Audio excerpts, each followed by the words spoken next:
ఓం గం గణపతయే నమః. హరి ఓం గురవే సర్వలోకానాం విషజే భవరోగిణాం నిధయే సర్వవిద్యానాం శ్రీ దక్షిణామూర్తయే నమో నమః. జ్ఞానసిద్ధిని వీక్షిస్తున్నటువంటి ప్రేక్షకులందరికీ కూడా మరి ఈ జూన్ మాసము 1వ తేదీ నుండి 30వ తేదీ వరకు కూడా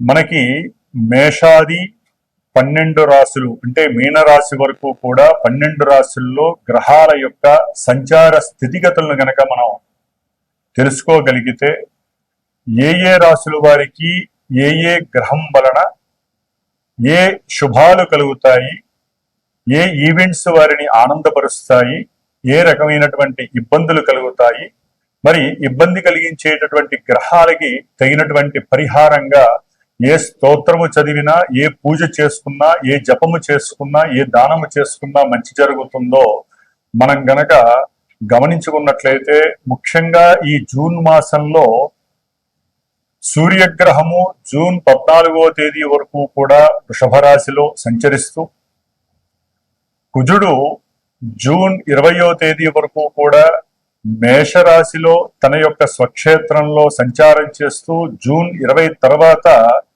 వృషభ రాశిలోకి సంచారం, జూన్ 15 తర్వాత సూర్య భగవానుడు మిథున రాశిలోకి సంచారం, బుధుడు జూను 19వ తేదీన దాదాపుగా మనకి మిథున రాశిలో సంచరిస్తూ 19వ తేదీ తర్వాత కర్కాటక రాశిలోకి సంచారం జరుగుతుంది.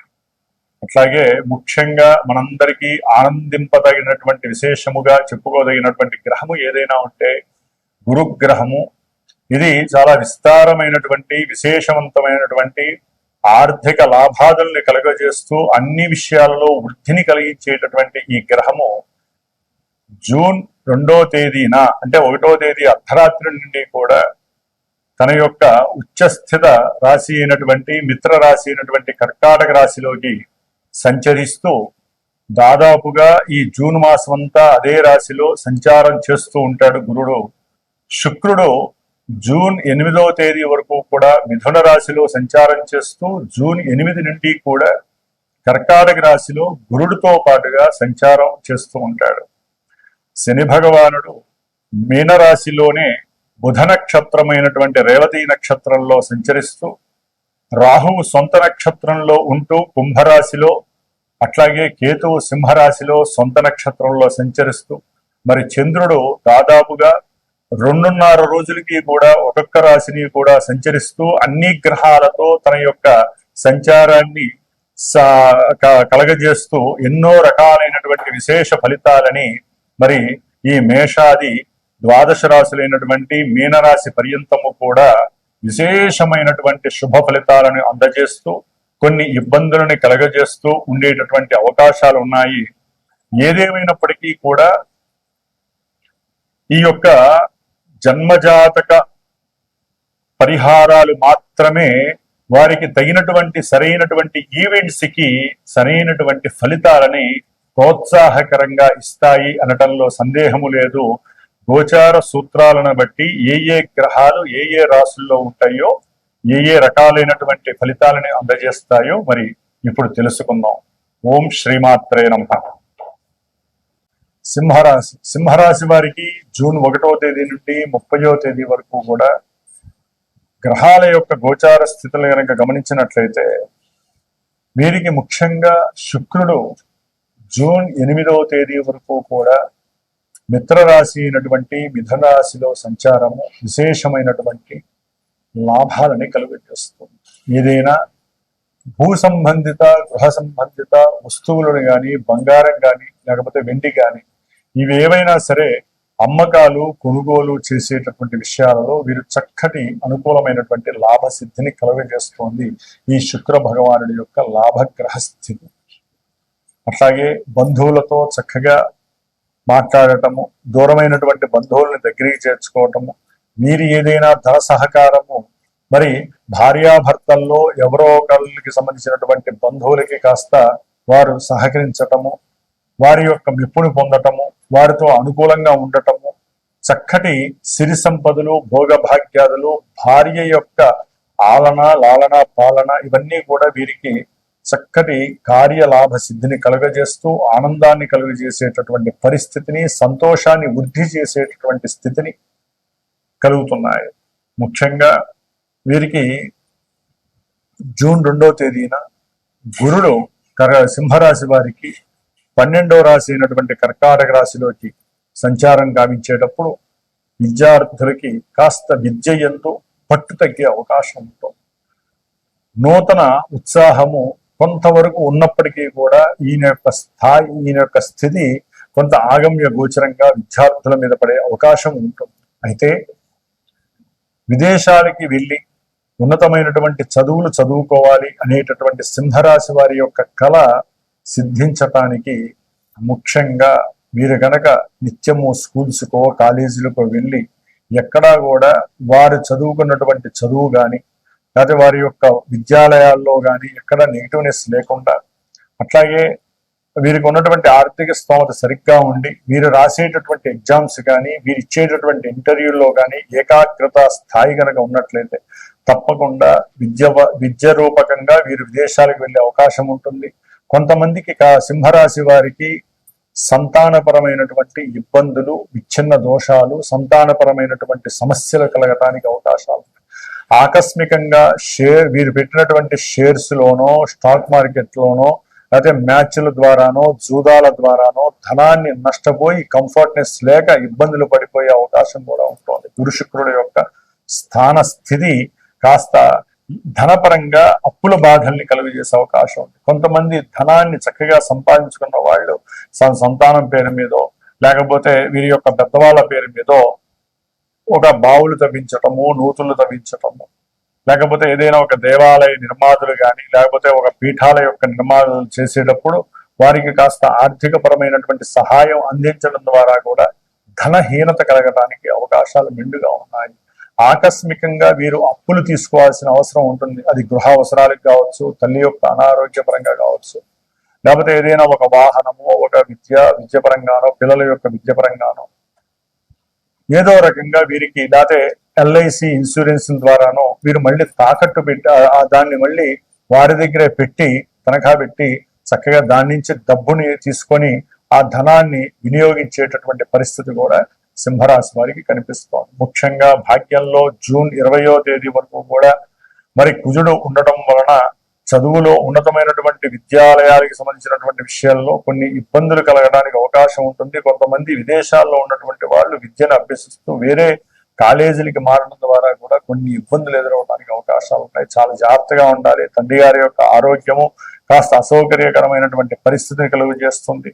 విద్యార్థులకి కాస్త ఏది చదవాలో తెలియక కన్ఫ్యూజింగ్ స్టేజ్ వచ్చే అవకాశం ఉంటుంది. ఎందుకంటే రాహుకేతువులు ఈ యొక్క సింహరాశిని ఆవహించి ఉన్నారు కాబట్టి సర్పదోషం అనేటటువంటిది వీరికి కాస్త ఇబ్బందికరంగా ఉంటుంది.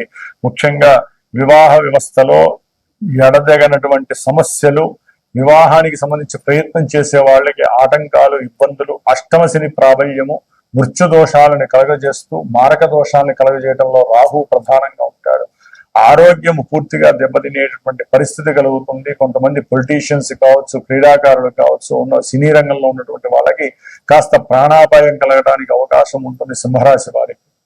ఇవన్నీ ఏమిటంటే ముఖ్యంగా సింహరాశ్యాధిపతి అయినటువంటి రవి భగవానుడు 10వ స్థానంలో జూన్ 14 వరకు ఉండటం వలన వీరు గనక సరైనటువంటి కృషి చేసినట్లయితే ధనం మీద ఆపేక్ష పెంచుకొని మంచి ఉద్యోగానికి గనక వీరు గనక ప్రయత్నాలు చేస్తే ఉద్యోగ సిద్ధి జూన్ 10 వరకు కలుగుతుంది.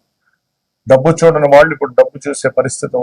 ఆల్రెడీ ప్రభుత్వ ఉద్యోగాల కోసం ప్రయత్నం చేసే వాళ్ళు కూడా చాలా విశేషమైనటువంటి యోగకాలంగా చెప్పుకోవాలి జూన్ 14 వరకు కూడా. తర్వాత జూన్ 14 తర్వాత రవి 11వ స్థానంలోకి వచ్చినప్పుడు ఇంకా విశేషమైనటువంటి లాభస్థితి, ప్రమోషన్స్ వస్తాయి. ప్రమోషన్ ద్వారా ఆర్థిక ధనలాభము వృద్ధి చెందడానికి అవకాశం ఉంటుంది. కుటుంబంలో వీరికంటూ ఒక గుర్తింపు లభించడానికి అవకాశం ఉంటుంది. తండ్రి యొక్క అప్రిషియేషన్ ఉంటుంది.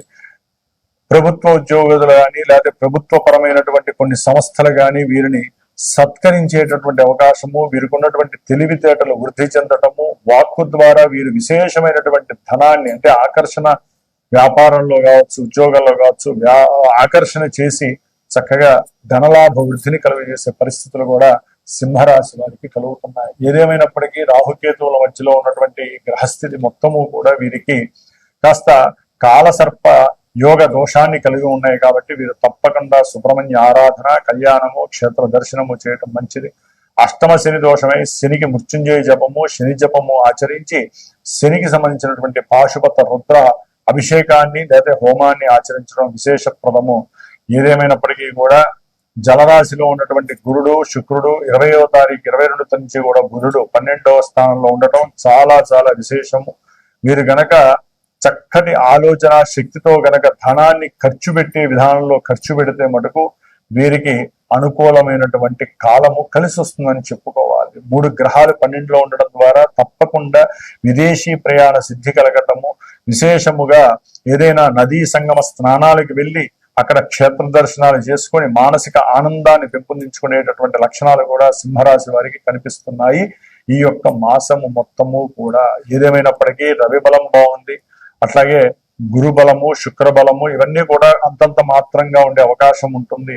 మిగతా గ్రహాల యొక్క స్థితిగతులు ఏదీ బాలేదు కాబట్టి వీరు తప్పకుండా రవికి మినహాయించి మిగతా గ్రహాలన్నిటికీ కూడా జపశాంతులు లేదా నవగ్రహ పాశుపత రుద్ర అభిషేకం చేయించుకోవటము, ముఖ్యంగా శివాభిషేకము ప్రతిరోజు కూడా వెళ్ళి పాలు ఆ శివుడికి ఇచ్చి పాలాలు చేసుకోవటము, లేదా విశేషముగా నువ్వుల నూనె దేవాలయంలో శివాలయంలో ఇచ్చి నమస్కారం చేయటం, శనివారి నియమాలు ఆచరించటము, హనుమంతుల వారి యొక్క దండకాన్ని గాని చాలీసా గాని చదవడం విశేషప్రదం.